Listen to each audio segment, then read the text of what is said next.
So hello and welcome dear student. कैसे हो आप लोग? आई होप कि सारे हैप्पी होंगे, हेल्दी होंगे, मुस्कुराते हुए होंगे, हंसते हुए होंगे। चलिए, स्वस्थ होंगे। तो स्टार्ट करते हैं अपना ये लर्निंग वीडियो। चलो, आप क्या सीख रहे थे? इलेक्ट्रोस्टैटिक्स में हम इलेक्ट्रिक फील्ड का कैलकुलेशन सीख रखे थे। किस तरह से डिफरेंट सिचुएशन में इलेक्ट्रिक फील्ड का कैलकुलेट करना है, उसके रिगार्डिंग हम लोग सीख रखे थे। ओके, सो अब हम लोग इलेक्ट्रिक फील्ड के लाइंस ऑफ फोर्स के रिगार्डिंग प्रॉपर्टी पढ़ रहे थे। तो लाइंस ऑफ फोर्स में भी दो तीन प्रॉपर्टी चेक कर रखे थे हम लोग, एक दो और करेंगे।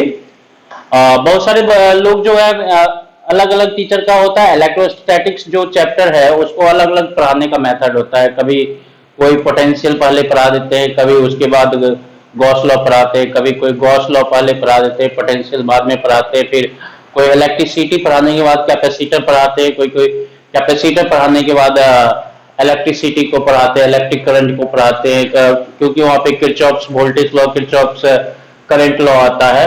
सबका अपना अपना तरीका है, तो मेरा भी अपना तरीका है पढ़ाने का। और हम कोशिश करते हैं कि आपको एक भी कंसेप्ट छूटे नहीं और कंसेप्ट का सीक्वेंस हो, और जिससे कि मतलब कि बच्चे को कोई दिक्कत ना हो समझने में। ओके, अभी तक हमने Coulomb's law and electric field का कैलकुलेशन किस तरह से किया जाना है वो सीख रखा था।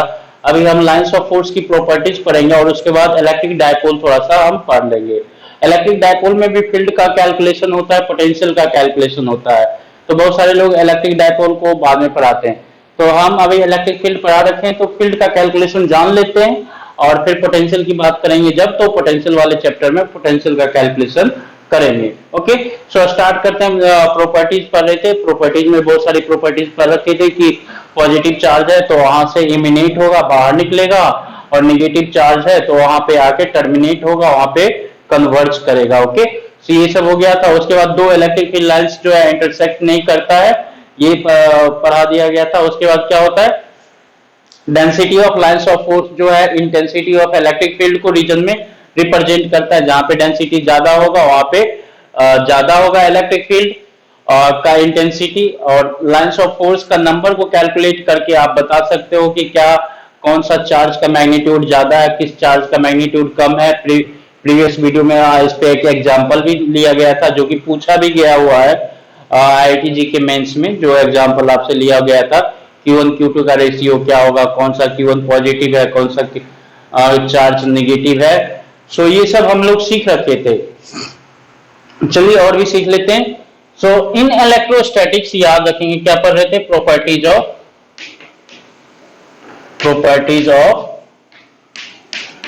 इलेक्ट्रिक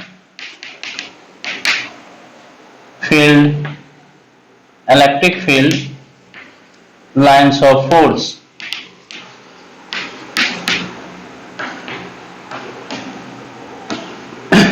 इन दो तीन जो पढ़ रखे थे उससे आगे बढ़ते हैं। ओके, तीन पढ़ रखे थे, चौथा हम मान लेते हैं। फोर्थ पॉइंट जो होगा कि इलेक्ट्रोस्टैटिक्स के केस में करंट इलेक्ट्रिसिटी में अलग बात होती है। इलेक्ट्रोस्टैटिक्स में, इन इलेक्ट्रोस्टैटिक्स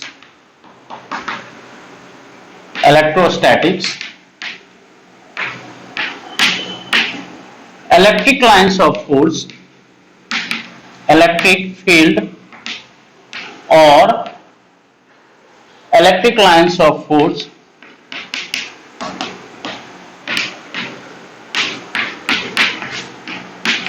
doesn't exist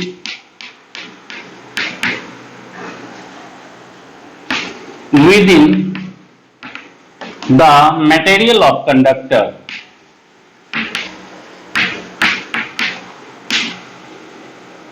और विद इन द कंडक्टर। अगर मान लो कि कोई कंडक्टर है, सॉलिड स्फीयर है, कंडक्टर है, आयरन का है या कॉपर का है या फिर सिल्वर का या गोल्ड का। इसके अंदर जो है इलेक्ट्रिक फील्ड लाइंस नहीं होना चाहिए। इसके बाहर मान लो कि इस पे चार्ज भी होगा तो चार्ज जो होगा सरफेस पे ही होगा। चार्ज क्या होगा, सरफेस पे ही होगा। और इलेक्ट्रिक फील्ड लाइंस जो है इससे क्या होगा, बाहर निकलेगा, बाहर निकलेगा।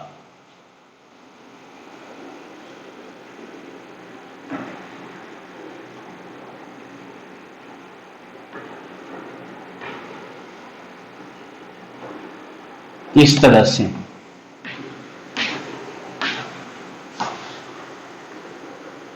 पॉजिटिव चार्ज है तो इस तरह से होगा, निगेटिव चार्ज होगा तो कन्वर्ज करेगा सब।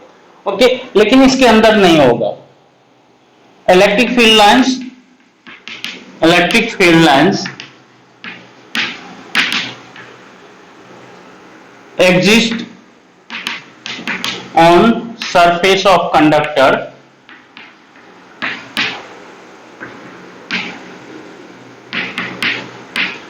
but doesn't within the conductor।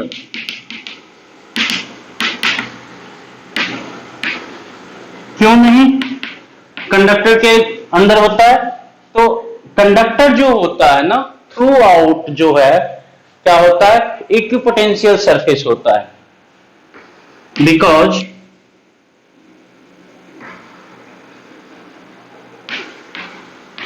Conductor is equipotential.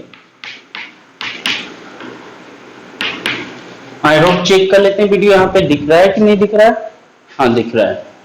So conductor जो होता है इक्विपोटेंशियल होता है। कंडक्टर जो होगा हमारा इक्विपोटेंशियल होगा। Okay, equipotential within and at surface. Okay, या फिर इसमें कह सकते हैं there is no potential gradient. Potential gradient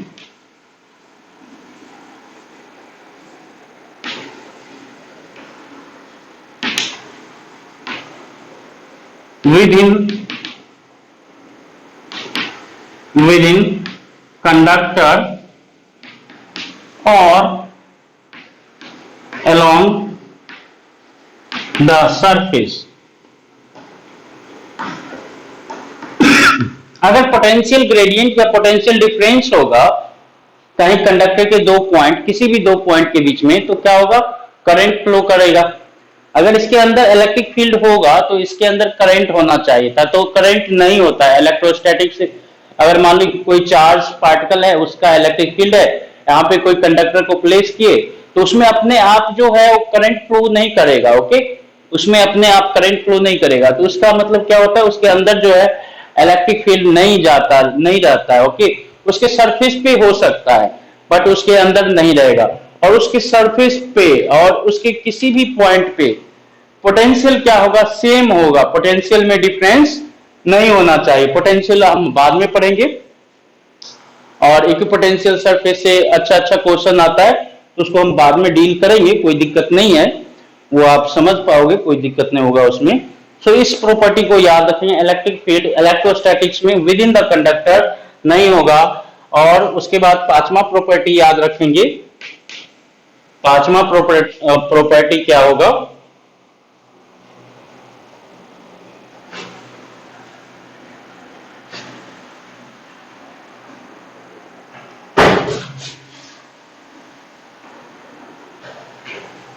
electric field जो होगा, electric field lines enter at surface or exit from surface perpendicularly।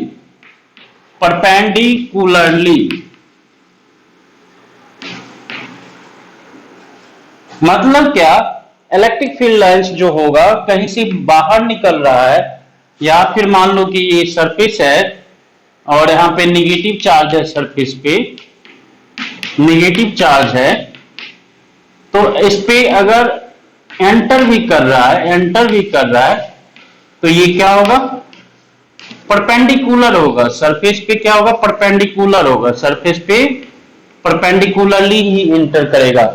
यहां पर कहीं पर भी क्या है, बाहर भी जाएगा तो परपेंडिकुलरली ही बाहर जाएगा, एंटर भी करेगा तो परपेंडिकुलरली, ये इंपॉर्टेंट पॉइंट है, याद रखेंगे। इस तीनों को जो अभी दोनों कंसेप्ट बताया उससे रिलेटेड एक क्वेश्चन पूछा जाता है। टिपिकल क्वेश्चन है, सब जगह मेंस में पूछा गया है, तो आई होप इस पॉइंट को नोट कर लिए होंगे, लाइन को। अब क्वेश्चन के थ्रू समझ लो। आईआईटी में एक क्वेश्चन पूछा गया है कि एक कंडक्टर है स्फेरिकल कंडक्टर, हॉलो स्फीयर या फिर सॉलिड स्फीयर, कुछ भी समझो। कहता है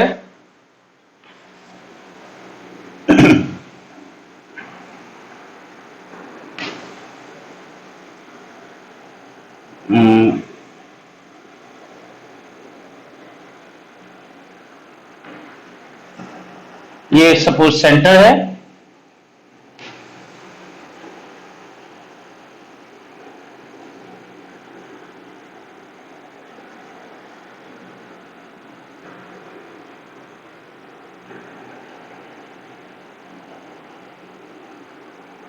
और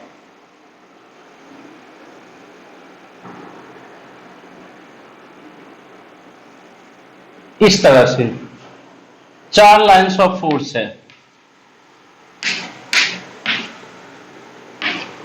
okay, so A B C D कहेगा which lines of force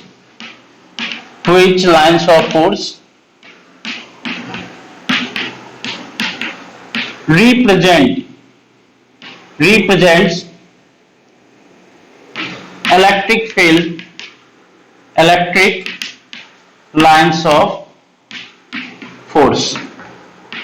electric lines of force. Which lines of force represent electric lines of force? Okay, so इसमें याद रखेंगे।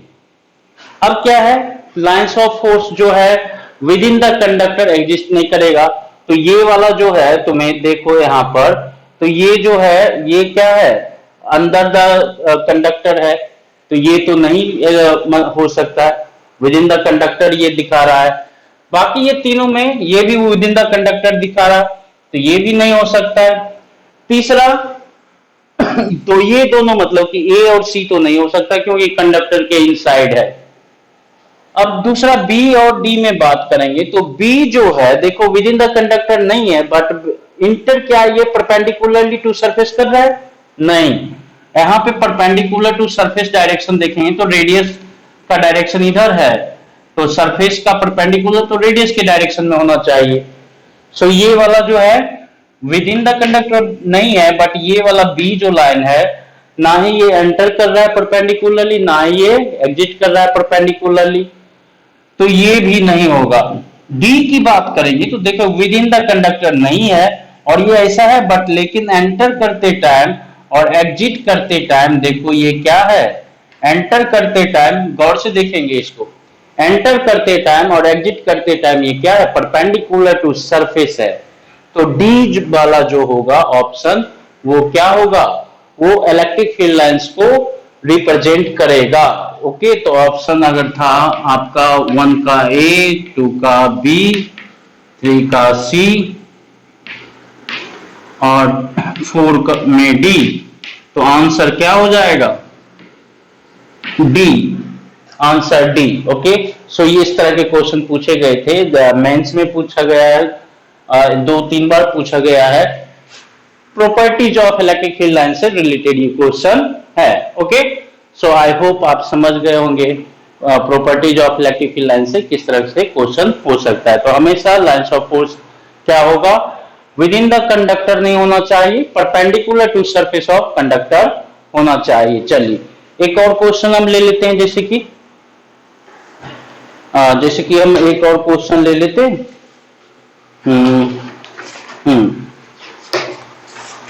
आई होप कि होगा, हाँ एक कंडक्टर है। अब जैसे क्वेश्चन है, a metallic cell has a point charge Q kept inside is cavity, which of following diagram correctly represent the electric lines of force. Okay, question है आपका, क्वेश्चन है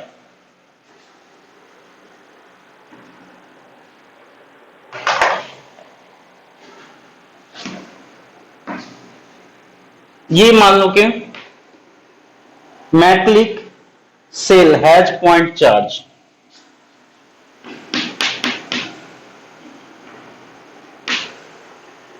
metallic cell has point charge Q. Okay, कहता है which of following diagram correctly represent electric lines of force. सो यहां पे ये point charge है और यहां से जो है इलेक्ट्रिक फील्ड की बात करा है, तो ऐसा है।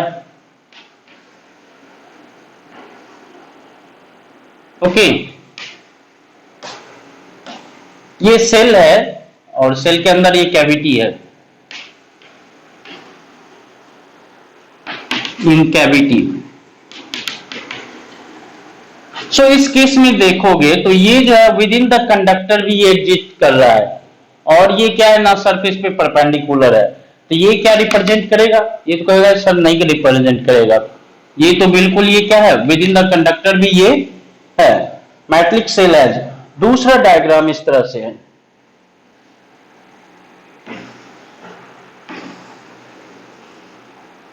यहां पे है सेल के अंदर नहीं रहता है।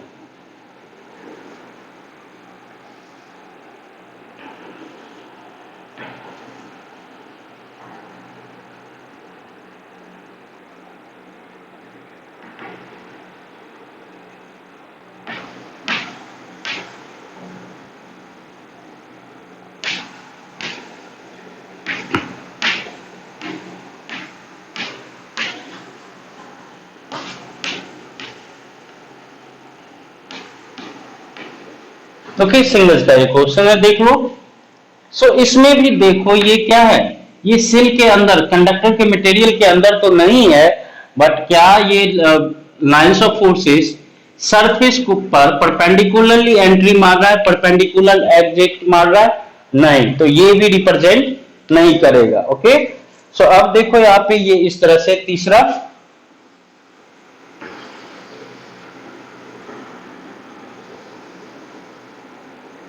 यहां पे है।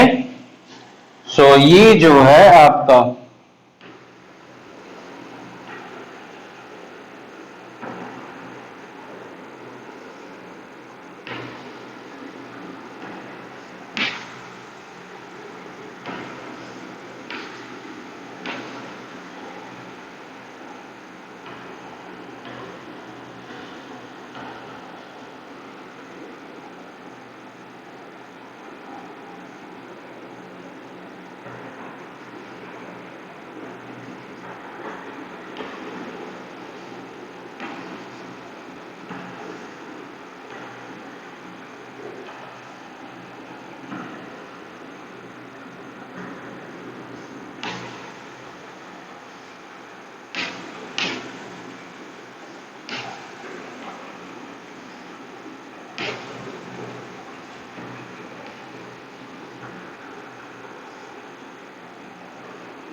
इसमें देखोगे तो दोनों केस है।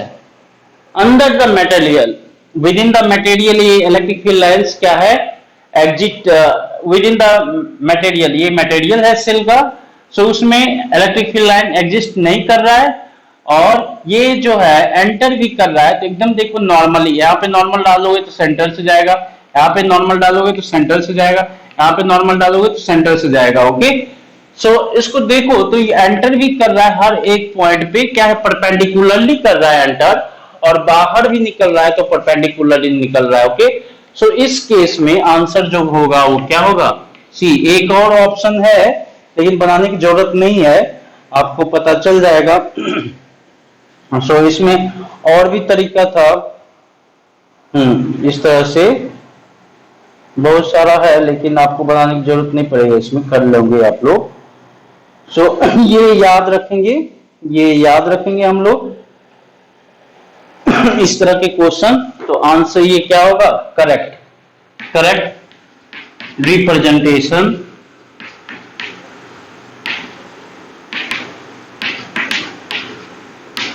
of electric field lines of force.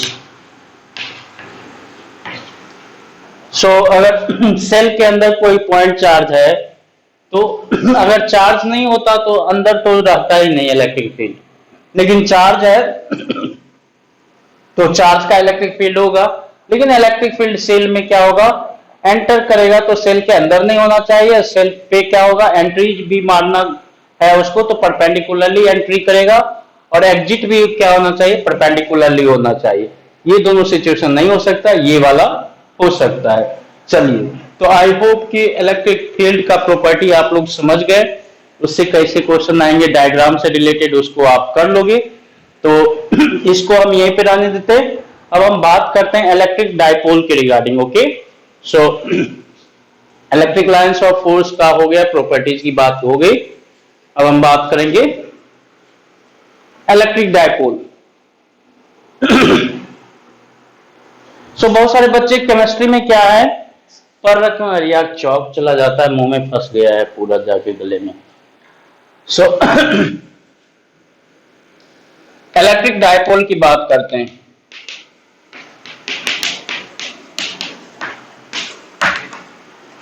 आपने पढ़ा होगा केमिस्ट्री में कि जो ऐसे आयनिक कंपाउंड होता है, आयनिक मॉलिक्यूल होता है, तो उसमें एक ज्यादा इलेक्ट्रोनेगेटिव होता है और एक थोड़ा सा कम इलेक्ट्रोनेगेटिव होता है। ओके, सो जो ज्यादा इलेक्ट्रोनेगेटिव होता है उसकी तरफ शेयर्ड इलेक्ट्रॉन थोड़ा सा खिंच जाता है, तो उस पर क्या हो जाता है, जैसे कि मान लो कि HF की बात करेंगे, HF ओके, हाइड्रोजन फ्लोराइड की, या HCl की बात करेंगे, तो दोनों शेयरिंग करके बनता है।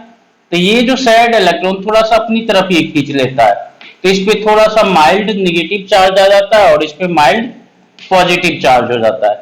सो ये HCl जो हो गया, ये क्या कहलाता है, पोलर मॉलिक्यूल कहलाता है। बहुत सारे बच्चे जानते होंगे इसको, पोलर मॉलिक्यूल। तो ये जो है combination of positive negative charge, वो डायपोल भी होता है। ओके, इसका पोलर मॉलिक्यूल का आप डायपोल मोमेंट भी कैलकुलेट करते हो, H2O है या फिर और भी बहुत सारा मॉलिक्यूल होता है जिसका डायपोल मोमेंट होता है, सो उसका डायपोल मोमेंट भी आप कैलकुलेट करते हो। सो बेसिकली डायपोल क्या है, इलेक्ट्रिकल जो है एक तरह से इलेक्ट्रिकल फिनोमेना है, इलेक्ट्रोस्टेट से रिलेटेड फिनोमेना है। ओके, उसको हम बात करते हैं तो ये क्या होता है, एक एलिमेंट है जिसमें क्या होगा, पॉजिटिव चार्ज और नेगेटिव चार्ज जो है दोनों क्या होता है, बहुत ही कम सेपरेशन के साथ क्या होता है, अटैच्ड होता है और इक्वल अमाउंट में होता है। ओके, सो इलेक्ट्रिक डायपोल की बात करेंगे तो it is combination of equal and opposite charges, equal and opposite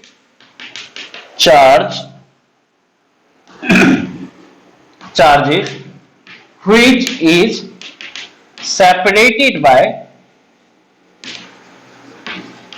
a small distance। तो जब पॉजिटिव चार्ज और नेगेटिव चार्ज कॉम्बिनेशन में पाए जाते हैं और उसका सेपरेशन बहुत ही मार्जिनल होता है, तो उसको हम इलेक्ट्रिकल डायपोल बोलते हैं या इलेक्ट्रिक डायपोल बोलते हैं। ओके, सो सपोज ये पॉजिटिव चार्ज है और ये नेगेटिव चार्ज है और ये हमेशा इक्वल अमाउंट में होना चाहिए। ये क्या है, मान लो कि कोई मटेरियल बिल्कुल छोटा सा है, इसके एंड पे क्या है, पॉजिटिव चार्ज इस तरफ और इधर नेगेटिव चार्ज, तो ये जो है इलेक्ट्रिकल डायपोल का कंस्टिट्यूशन कर देगा। ओके, एक एंड पे पॉजिटिव चार्ज, एक एंड पे नेगेटिव चार्ज। सो दोनों का सेपरेशन बहुत कम होता है, तो ये क्या कहलाता है, इलेक्ट्रिकल डायपोल कहलाता है। ओके, सो याद रखेंगे electrical dipole. So electrical dipole की बात करेंगे और इसमें जो एक्सिस ऑफ डायपोल की बात करेंगे, तो एक्सिस ऑफ डायपोल जो हो जाएगा, इसको बेसिकली जनरली जो रिप्रेजेंटेशन होगा -q एंड +q, इस तरह से। माइनस को जनरली बुक में देखोगे तो आप इधर भी लिख सकते हो, इधर भी लिख सकते हो, कोई फर्क नहीं पड़ रहा है, लेकिन बुक में जनरली जो है माइनस एंड प्लस करके दिखाया रहता है, सेपरेटेड बाय स्मॉल डिस्टेंस। तो अगर Q जो है, Q चार्ज एंड डी जो है सेपरेशन बिटवीन, ये magnitude of charge, magnitude of charge, and Q D जो होता है separation between charges, then magnitude of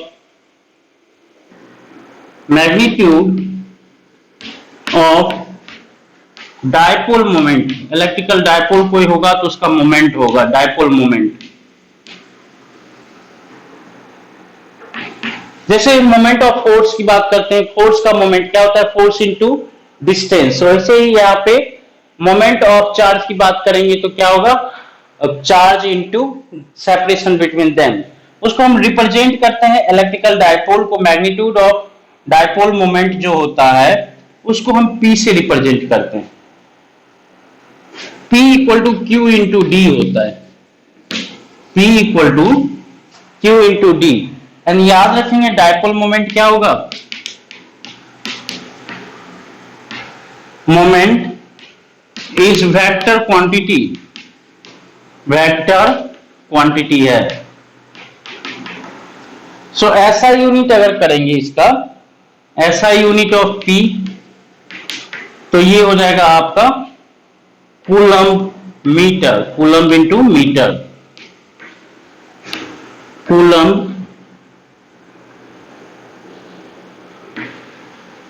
metre. Okay, and dipole moment क्या होता है, वेक्टर क्वांटिटी होता है। डायरेक्शन ऑफ डायपोल मोमेंट क्या होगा,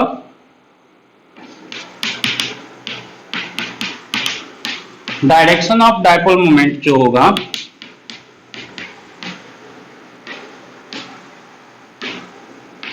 from negative charge to positive charge,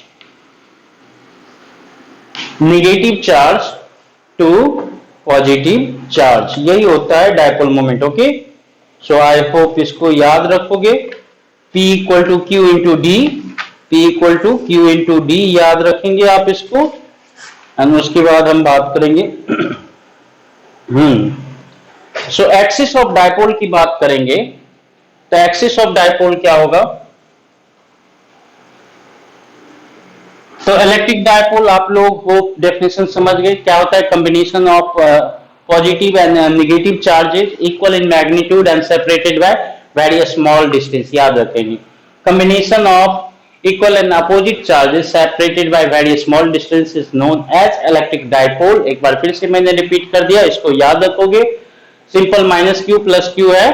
अब इसको रिप्रेजेंट करना है तो सिंगल एक भी फिगर बनाना है तो आप याद रखोगे एक्सिस ऑफ डायपोल की बात कर लेते हैं। तो एक्सिस ऑफ डायपोल जो होता है,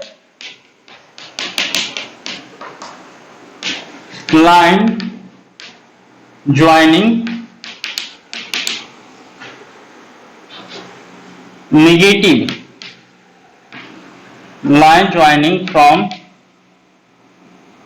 line joining negative and positive charge,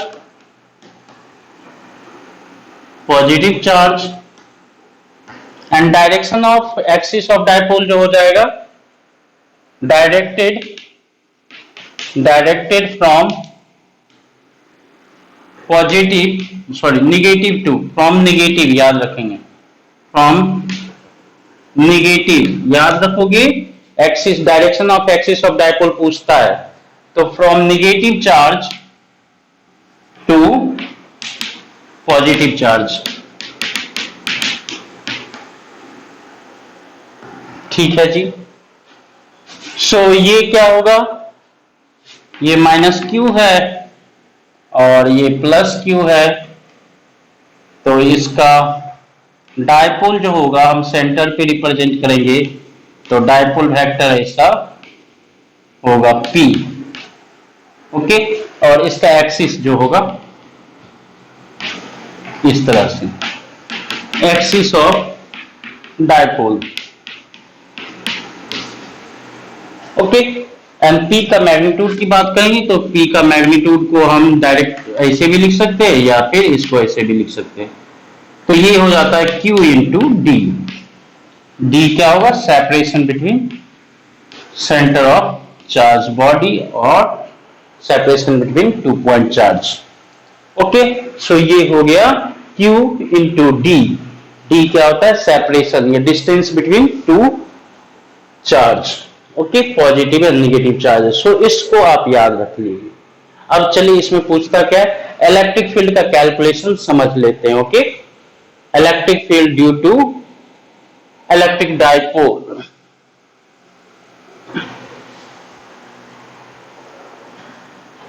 so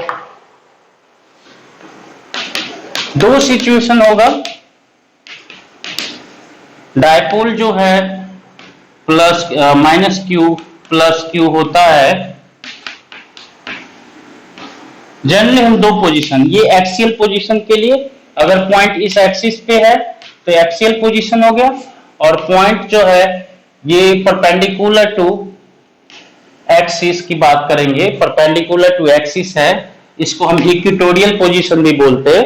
okay, इसको इक्वेटोरियल पोजीशन भी बोलते हैं। और tan ए जो होता है इस लाइन के अलोंग tan ए पोजीशन भी बोला जाता है, और इस लाइन के अलोंग tan बी पोजीशन भी बोला जाता है। सो ये एक्सियल हो गया, tan ए हो गया, ओके, और ये जो हो गया इक्वेटोरियल हो गया या परपेंडिकुलर बाइसेक्टर या फिर tan B position.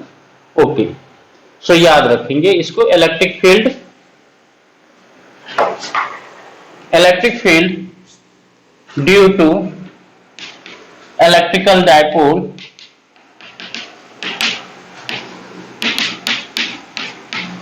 Eight a point, पहला सिचुएशन जो है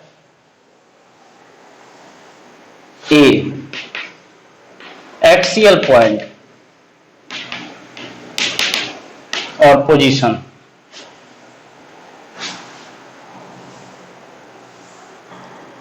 चलो, सो इलेक्ट्रिक डाइपोल पहले बना लेते हैं। सो ये माइनस क्यू है और ये सपोज प्लस क्यू है। इसका सेपरेशन जो है मान लेते हैं कि D इक्वल टू 2L, या D लिख लेते हैं, D इक्वल टू 2L बोल देते हैं। सो यहां से लेकर यहां तक L होगा और यहां से लेकर यहां तक L होगा। अब एक्सियल पोजीशन पे मान लेते हैं कि ये जो है आपका इसके सेंटर से, डाइपोल के सेंटर से जो पोजीशन है, डाइपोल के सेंटर से इस पॉइंट P का जो पोजीशन होता है मान लेते हैं R है। ओके, सो यहां पर देखेंगे तो ये इस पॉइंट P पे देखो तो दो point charge plus Q and minus Q की वजह से इलेक्ट्रिक फील्ड होगा। सो EP की बात करेंगे तो EP की बात करेंगे तो ये जो हो गया E प्लस E माइनस हो जाएगा। क्लियर बात है। सो E प्लस की बात करेंगे तो E प्लस जो हो जाएगा, देखो तो E प्लस का मैग्नीट्यूड अगर बात करें सिर्फ, तो E प्लस क्या होगा? KQ बाय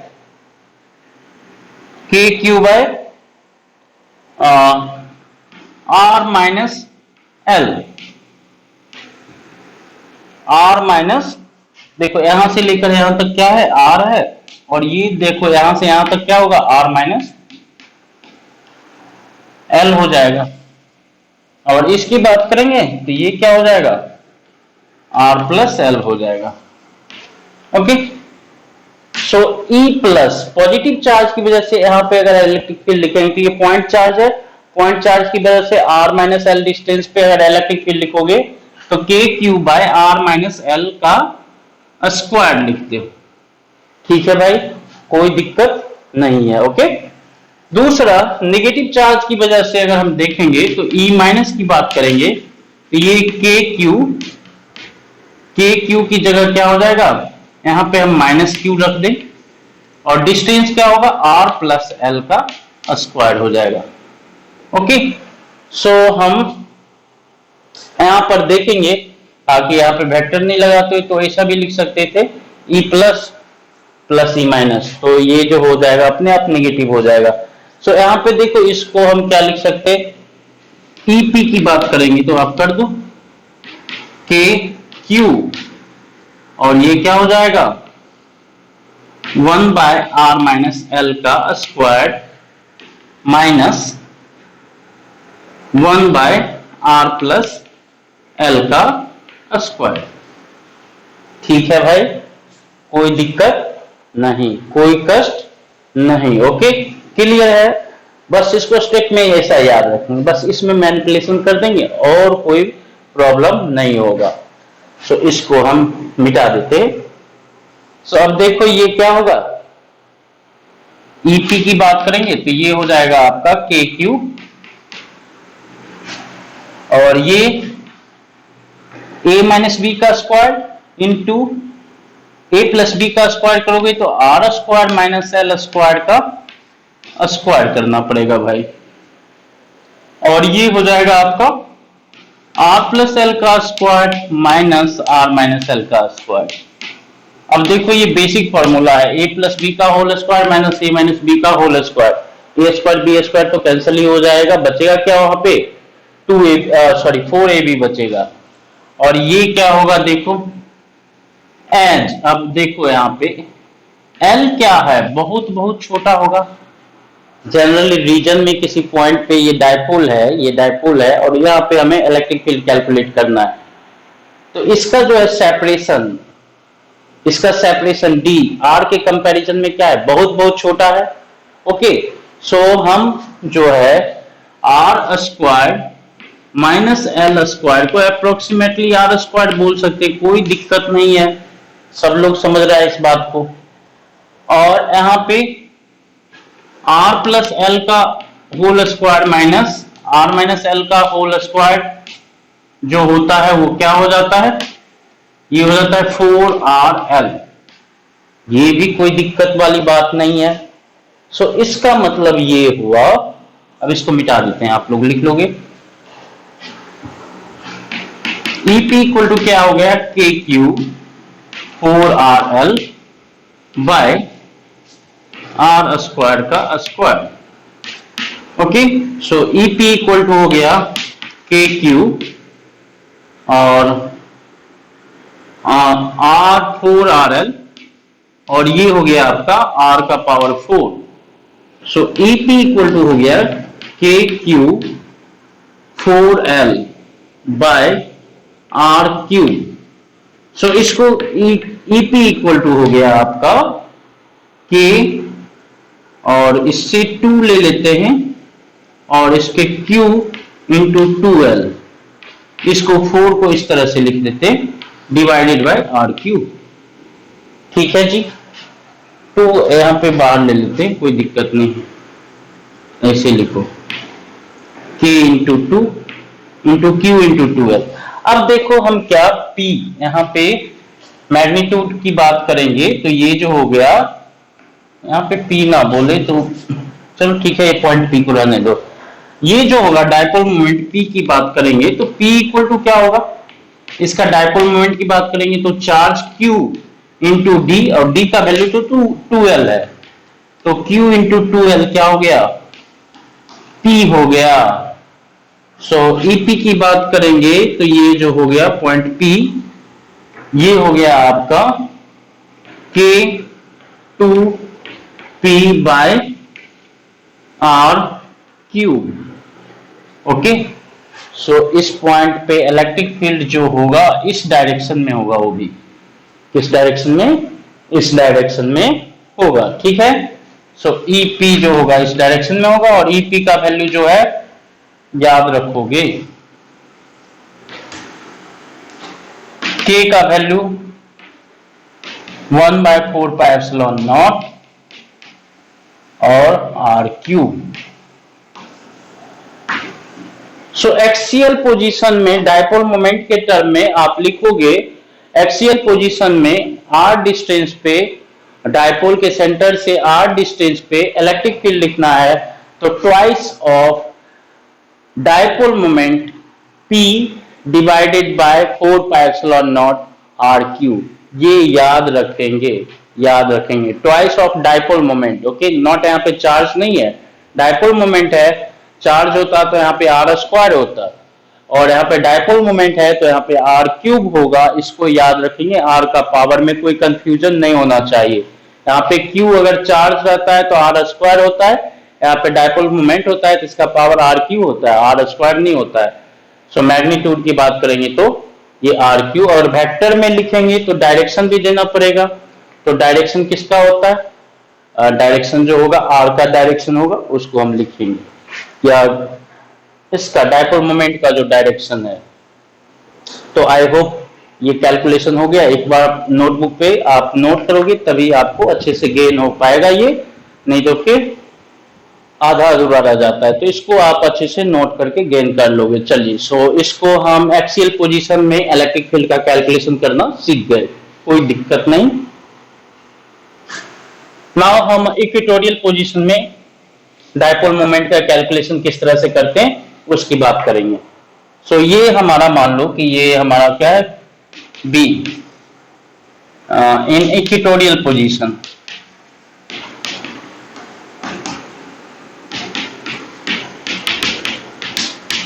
और on point on axis perpendicular, point on line perpendicular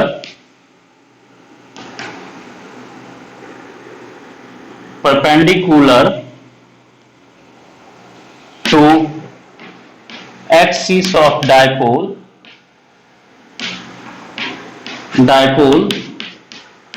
and passing through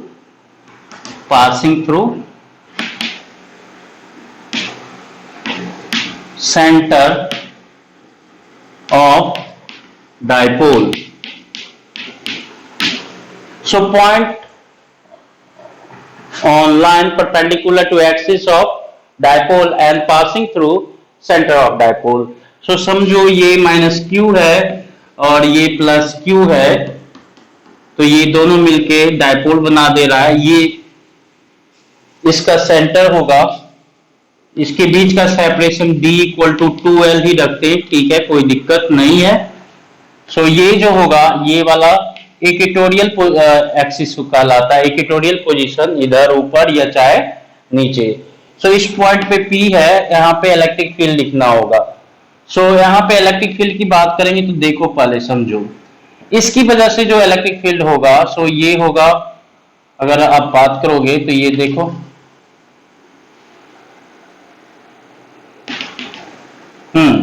सो ये हो गया आपका E प्लस हो जाएगा, और इसकी वजह से होगा तो ये देखो,